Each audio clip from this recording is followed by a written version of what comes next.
Hello, Brooke. Today, I want to ask you, how are ADHD and exhaustion related? And what are some tools you can give us for ADHD and exhaustion?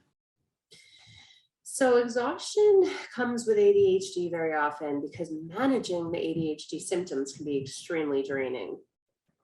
Mhm. So, misconceptions that people might have with ADHD is that we're hyperactive all the time and we're on the go all the time. That how can we be exhausted? How is that possible? Mhm. But very often we have sleep problems, such as being restless. We can have restless leg syndrome because there's hyperactivity that goes into the ADHD. We have a lot on our mind. It might be hard to calm down. Then there's some comorbidities of depression, anxiety, insomnia, which can all interfere with the ADHD and sleeping. And then the next day, it can increase your ADHD like symptoms and exhaustion. Also, sometimes our medication doesn't wear out soon enough and it could keep us up at night, which then can go into our sleep as well. Yeah. So, just a couple of other things like sensory sensitivities can be emotionally and physical draining. Hyperfocus mode can lead to the burnout and fatigue. We talked about sleep revenge procrastination, how we want to try to get everything done during the day and be really productive, and then give ourselves time at night to wind down and just relax and um, do whatever we want, and that can also bleed into our sleep. So, some tools to help ADHDers with exhaustion is to really just understand what types of things energize you rather than draining you. Delegate those draining tasks if you can, and ones that you don't like, delegate those as well or get rid of them. For instance, a lot of ADHDers love organizing things as a procrastination tool for something else, but at the same time might hate organizing if that's what they have as a task. So Mhm. get a professional organizer. Cleaning services. I don't know anyone who really enjoys the whole process of doing laundry. So No. perhaps you might want someone for that. Bookkeeping, if you own your own business or even in your personal expenses, that's something that many people like to delegate as well. It's not something I'm good at. Please, I'll pay you and get it done for me. Mhm. Knowing your optimal focus time during the day and having your heart and important tasks then and being prioritized then, rather than trying to focus at a time that's not optimal for you.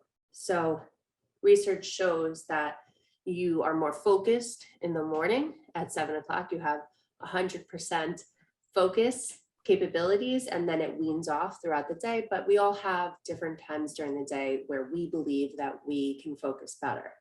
Mhm. And also learning when to take breaks, knowing your optimal focus time, which is typically 10 to 40 minutes, and when to stop so you can have your breaks so you don't burn out. So, those are some tools that I think might be helpful for the community for ADHD and exhaustion.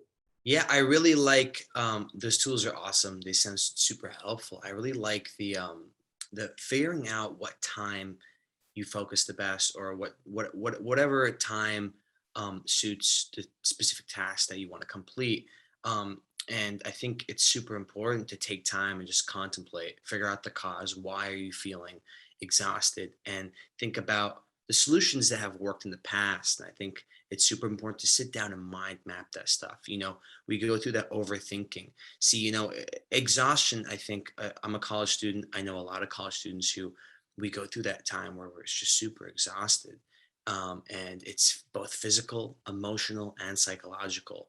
And your energy levels are declined. It affects every muscle in your body. You don't want to even get out of bed. These negative thoughts come in. You feel a weight on your shoulders. It's all that stuff, and a lot of overthinking is part of exhaustion as well. So you want to try to sit down and Making fatigue, relax. What was that? decision making fatigue. Yes, exactly. You're super indecisive. So it's super important to relax. And sometimes a tool of mine is to try to maybe practice mindfulness, walking by some water around your neighborhood, enjoying the nature, breathing in the fresh air, just hanging out in the sunlight, listening to music, whatever it is, just to have that alone time, let your thoughts flow, and grab maybe a journal and paper and write down things like contemplate, why is this happening? Think about the solutions, I think is super important. Um, and accept help. You talk about this, accept help. You talk about someone who can help you clean up, someone who can help you organize. There are so many resources out there. You can find some on Chad.com, Chad, which is a really great organization for ADHD. There's a bunch of social media support groups, therapy, coaching, even friends and family can be super helpful in situations like this. Um, and So moving your body, exercising.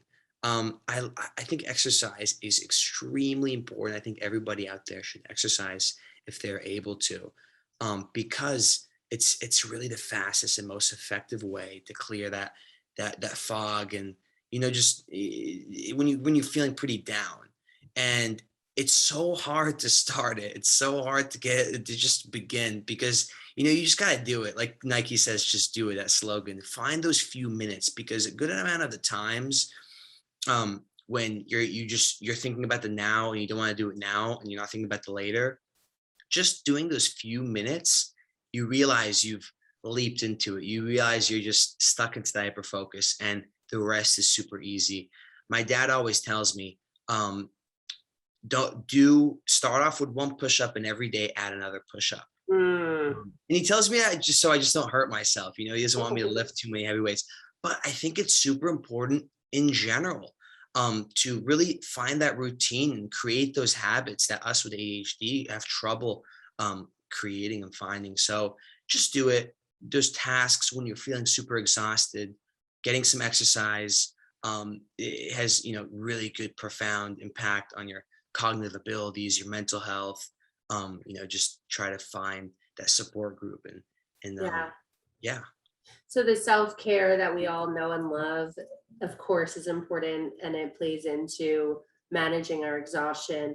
And when you bring up the exercise, we talked about dopamine and how it's important to do something that is exciting when you're working out or thinking about that, because that increases the dopamine levels compared to doing exercise that you're not excited about, where it wouldn't increase the dopamine levels. Yes, 100%. And whether that's playing sports with other people, which is a form of exercise that releases dopamine, having a cup of coffee before, doing it at that optimal time throughout the day, or listening to music, whatever it is that helps you release that dopamine and makes the experience a little bit better.